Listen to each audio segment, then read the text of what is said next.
ভাই একটা চা দেন। এই নেন ভাই আপনার চা। এ ভাই চিনি গো। ওহো ভাই, চিনি দিতে ভুলে গেছি। এই নেন।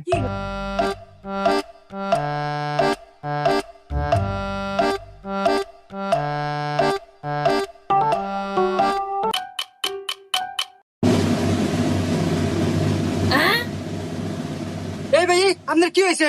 উঠেন। ভাই ওই লোকটা কি হয়েছে? আরে ভাই আর কোয়েন না, আমি এই যে চা দিছি, চা খাওয়ার পরে এই যে বলতেছে। আরে ভাই ওই লোকটা যদি আপনি চা খান মরিয়া যায় তাহলে আপনি তো পুলিশ ধরে নিয়ে যাবেনি।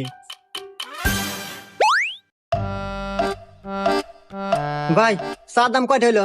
এই ভাই, কাহিনী কি? আপনার কি মির্গির বাড়া মরছিল? আরে ভাই না, মির কি বেরাম না, ওই চার চিনি আলাদা ভাবে খাইলাম তো এই জন্য পেটের মধ্যে নিয়ে মিক্সার করলাম। দেখ তো তাহলে এটা কোনো কথা হইলো?